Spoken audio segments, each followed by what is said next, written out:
Thank you, Mayor. This issue is sufficiently consequential for the city and sufficiently complicated. I hope you'll indulge me. I wrote a couple remarks down. It'll also help prevent me from rambling. In considering our situation this evening, I can't help but quote one of my favorite characters from television, Sam Seaborn, played by Rob Lowe, no relation, in the pilot episode of The West Wing. This is just bad on so many levels. First, as many have noted, the way this is drafted has created a deep legal dilemma for Lakewood. In my opinion, this is quite likely, this ordinance directly conflicts with state law and is probably also unconstitutional. So right off the jump, those are two awfully big problems for an ordinance that under our charter we must now either pass or refer to voters for a post-holiday special election at a cost most likely exceeding $300,000. I hate the idea, as some other councilors have already alluded to, of pushing what is frankly a legal mess onto our own voters without a mechanism of dealing with those legal liabilities, placing what will effectively be a legal sort of Damocles and a cloud of uncertainty over every affordable and attainable housing project in Lakewood. But honestly, that isn't the only thing that troubles me. All these residents that we talked about tonight who signed this petition were asked, I know this because I walked past many of the folks collecting these signatures in Ward 3, do you want to save open space in Lakewood? Will you sign a petition supporting an ordinance to do that? Now, if that's all I had heard, I probably would have signed too, because like all of them, I care deeply about protecting our parks and open spaces. I run around Belmar Park every morning. I love that park. Now, suppose instead of the folks circulating the petition asking that, they'd ask this instead. Will you please sign a petition to support an ordinance that is probably illegal under state and federal law, will cut off a vital funding source to maintain and grow our city's parks and open spaces, is extraordinarily unlikely to actually save any open space or result in any new open space, and in the process will stymie our efforts to reduce Lakewood's greenhouse gas emissions and throttle any serious effort to make housing more affordable and attainable for Lakewood families? In my opinion, if the petitioners had asked that question, I think they would have gotten significantly fewer than the 6,400 valid petition signatures that they actually got. And bluntly, the way I just described the ordinance is much, much more accurate as a title for it than Save Open Space. My husband and I live in a wonderful townhouse community in the Belmar area. We love it. The density of our townhouse development, I calculated this, is about 25 units per acre of attached multifamily.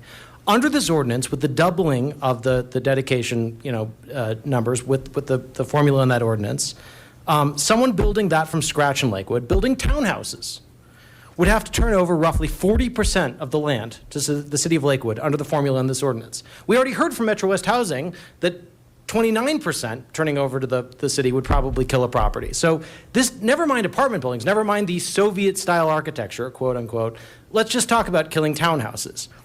Here's the thing, in a system with an open market, which we do have, no developer in their right mind is going to do that. No developer is ever going to willingly give away 40% of their land. Why would they? They have options. They will build it somewhere else. That is how economics works. A Washington Post analysis from just a few months ago found that townhouses, fourplexes, cottage courthouses, these are all examples of so-called missing middle housing. Our residents don't have nearly enough of them in Lakewood, across Denver, or across America. It's a core driver of our housing affordability crisis. Missing middle housing has densities right around the townhouse development where I live, requiring dedicating 30 to 50% of the land under this ordinance. Again, completely unfeasible. You already heard from Metro West Housing what a 29% dedication of land would do to a project.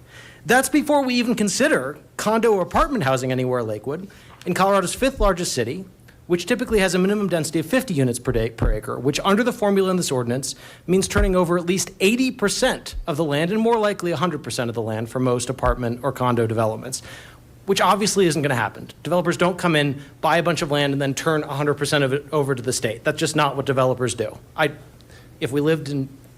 sorry if folks would like to live in a world where that happens, but it doesn't. So nobody's going to develop housing that is any denser than single-family unattached houses anywhere in Lakewood. In an infill community like ours, that means no new residential building, period. And talk about throwing the baby out with the bathwater, my friends, that also means no new open space. Because if nobody is building, nobody's going to set aside open space. So we're not going to get any open space, we're also going to shut down all affordable and attainable housing in the city. So we lose a critical revenue source to support our parks and open space and acquire new centrally planned parks. We don't get any new open space, and we effectively ban the construction of residential housing that is denser than single unattached housing, decimating Lakewood's ability to do literally anything structural to confront our affordable housing and homelessness crises. For those who say that this petition is about environmentalism and sustainability, that same Washington Post analysis found that the average energy consumption of a single-family detached house is almost 50% higher than a single-family attached house like the one that my husband and I have, and nearly 3 times as high as the average energy consumption of an average apartment or condo, all of which this ordinance effectively bans without saying that it bans them. Which, contrary to all of the sustainability goals and greenhouse gas reduction goals I keep hearing about in this chamber, is totally contrary to those things. So when I say that the Lakewood residents who signed this petition may not have realized what they were signing on to, that's what I mean. Now, because of how this has been drafted and messaged, council unfortunately faces bad options and worse options. Sending a likely illegal, misleading ordinance to voters via a $300,000 special election in the middle of January is, to put it mildly, suboptimal. So I think, and I'm wrapping up here, I think this initiative should not be sent to the voters until the legal issues are resolved. And as several other councilors have already suggested, under our charter, the only way forward, short of a special election, is to pass the ordinance. So frankly, with a heavy heart, given all the concerns I've outlined, that's what I plan to do tonight. I do hope there will be space, no pun intended, in the coming months as this inevitably plays out in the courts to address some of the deep concerns I've articulated tonight. And I do plan to work with my colleagues, and I hope with all of you to do exactly that.